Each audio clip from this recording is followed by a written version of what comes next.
So today, we'll be talking about Hantengu and his 7 forms.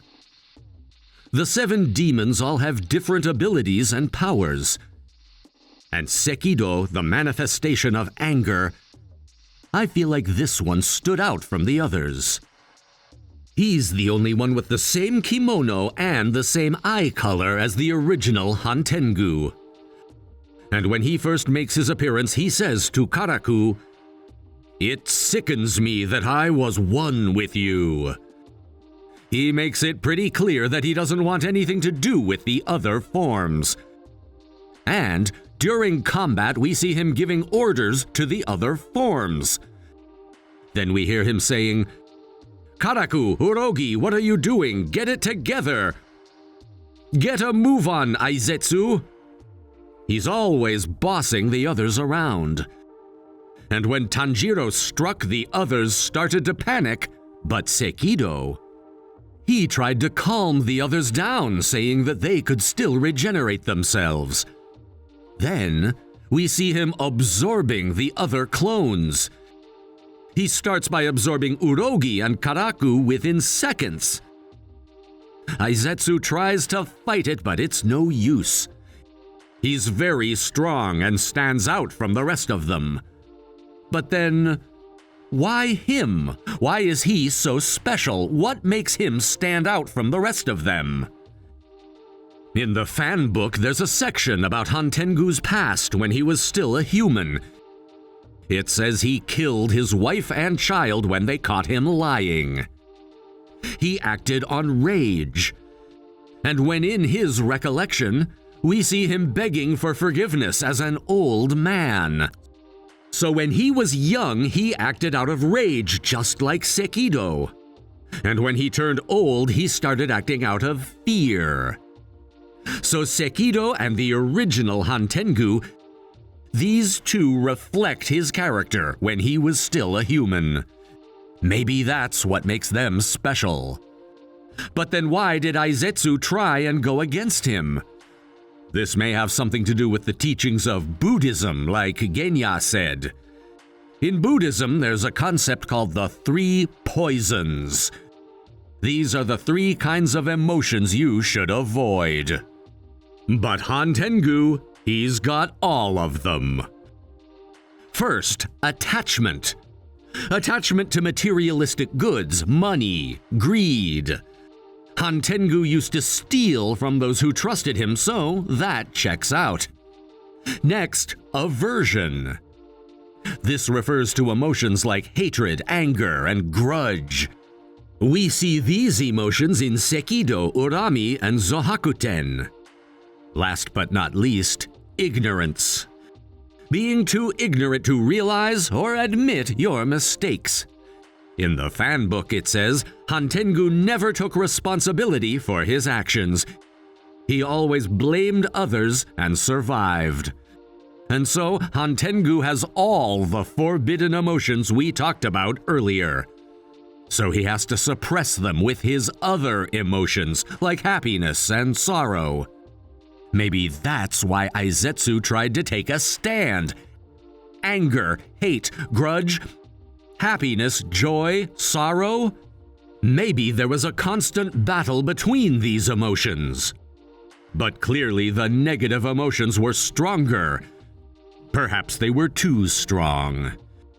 And Sekido, he's the only one that represents the emotions in the 3 poisons, so perhaps that's why he was so strong and special.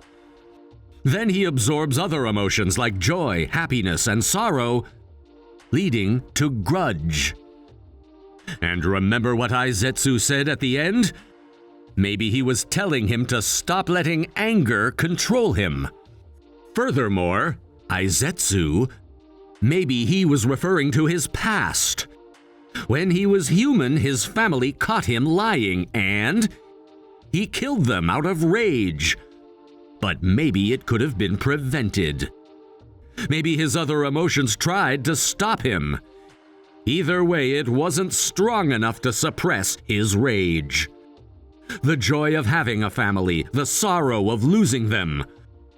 I'm sure Hantengu had these emotions too, but it was nothing compared to the rage, the anger inside him. We see him absorbing Aizetsu, trying to suppress his sorrow, but even then, he looks very sad to me. And things like this happen in the real world all the time. Sometimes anger takes over and people do things they wouldn't normally do. But anger absorbs all other emotions and sometimes it ends up ruining your life. There are many people like that out there. It's sad, but it's true. Anyways, moving on to fear. In Buddhism, they say fear is just a delusion. Fear is all inside your head, and it's just your mind thinking about all the negative things that could happen. But it's all in your head, so it's not real. It's all just a delusion. And once you understand that, your fear will go away. Speaking of being delusional, Hantengu always blamed his hands for stealing, saying that it wasn't his fault. He lied so much that he couldn't even tell what was real anymore. He was living in a lie, and maybe that's why he was so delusional. Originally, Hantengu is very strong, but he was living in a delusion, and perhaps that's why he was always so scared and afraid. Also, I'm not trying to defend him or anything, but one thing before we move on. Everything he said, was it all a lie? Did he say anything that was remotely true? Well, in the fan book it says the clones are a representation of Hantengu's early years. Here, we don't see the hump on his head. But when he gets older, we see the hump.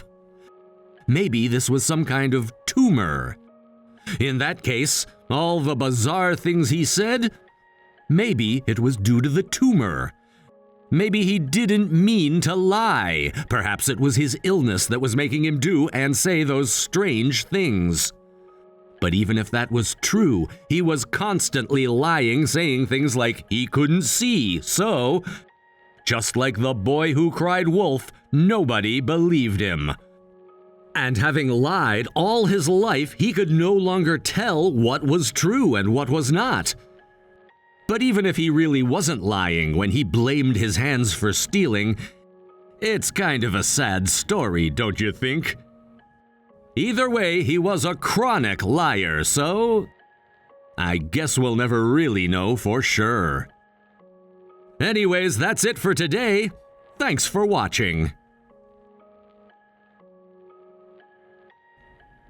That's all for now. For more Demon Slayer theories, please like and subscribe for more videos. See you soon.